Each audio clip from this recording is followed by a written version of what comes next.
gentlemen, welcome to a segment we are dubbing the reroll. Is a going to be a bi-weekly recap show of events that happened in the session based on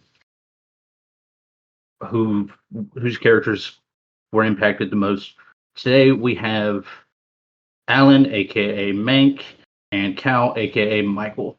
How are we doing? Good.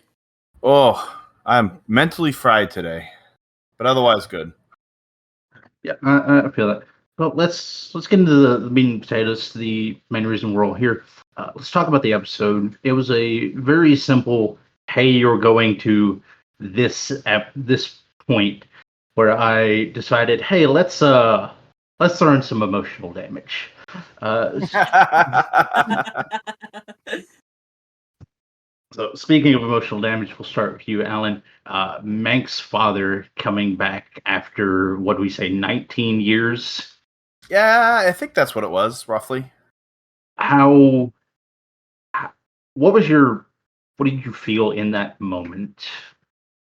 Uh, Me personally, I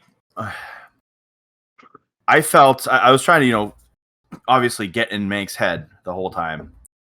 And as far as he's concerned, these people didn't really care for him when he was a kid because he didn't want to follow the whole strength is everything and we are here to make war and yada yada. That's pretty much what his tribe was about. They're essentially muscle for hire, more or less.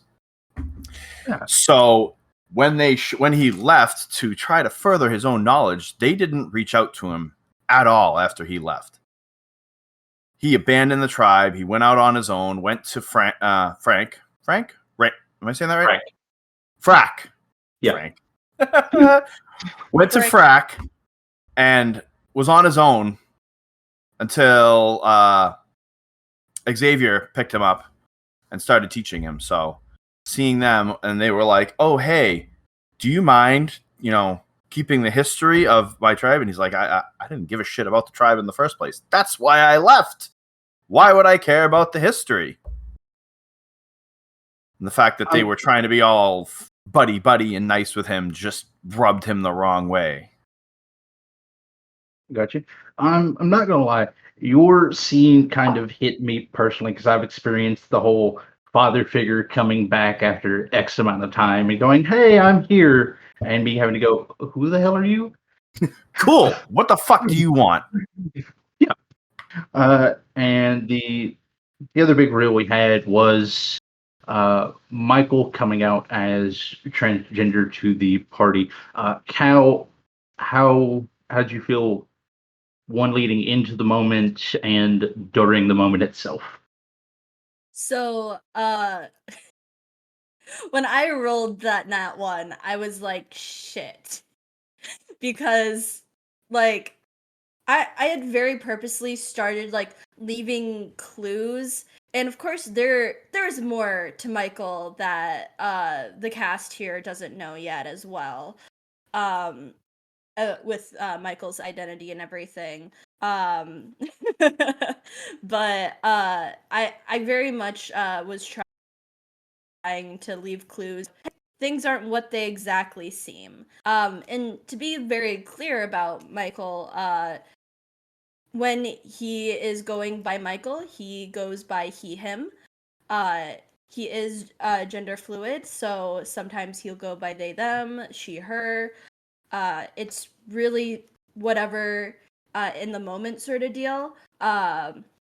And very like clear on like Michael is intersex too. I wanted to like put a lot of like representation, I guess, in with Michael as somebody who is non-binary myself.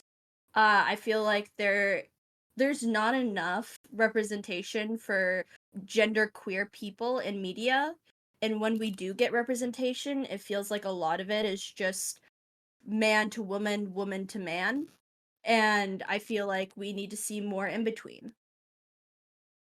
Nice. So, big question here for the both of you. how would you like to see your scene done differently? Whether it's something you could have done in character, whether it's something I could have done behind the screen. We'll start with you, Alan. I felt like in the moments that maybe his tribesmen would have been a little more aggressive towards him, being that he did, just up and leave them. I personally don't have too much experience with like writing off family and just being like, deuces, I'm out. You guys suck. So I can't really speak from experience. It just felt like maybe they would have been like more like, hi, here's our book. You can keep it if you want. You're the only one that will probably survive. So I gotcha. Being the job that they are in, there's a chance that they might just get raided and all die. Who knows? Yeah. All right, Cal. Same question. Yeah. I would say I would have just liked to make it a little more clear for listeners exactly like what Michael is, because without my explanation I feel like it very much does read as girl to boy, which is not my intention, but as the series goes on I feel like it will become a lot more clear, especially with another twist that is around the bend sometime. Ooh, we love twisty bends. Yeah, you're getting a little behind the scene peek of what me and DM have been planning. We've been brewing a very tasty stew that's going to take a while. Oh. Nice Excellent. and simmery. It's a little spicy. So, final question here. Got a little kick, little fire to it. As most of you may know, based on the fact that I included it in the episode with the Black Man Coliseum, I'm a huge fan of professional wrestling. And so my question to you is, if you were to give your characters an entrance theme, what would it be? Ooh. An entrance theme. That's a good question. I feel like Manx would probably be. Oh, I got it. It would be Phantom of the Opera for sure. Something that starts off nice and then goes da, da, da, da, and like a TSO kind of version of Phantom of the Opera, very metal and guitar-y. Oh my god. So I would say I can't really properly answer this until the twist is revealed, but for Michael, he is very much based off of Tanuki from Orin High School Host Club. So I just think the kiss kiss fall in love.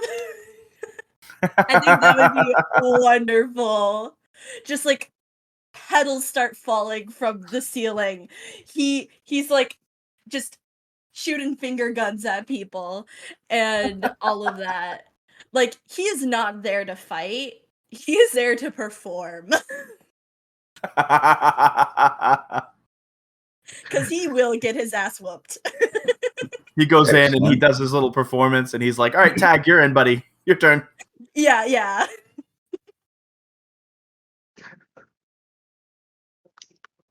I like that answer.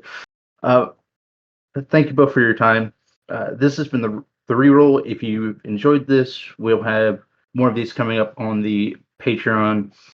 In the meantime, as more episodes come out, more twists and turns happen.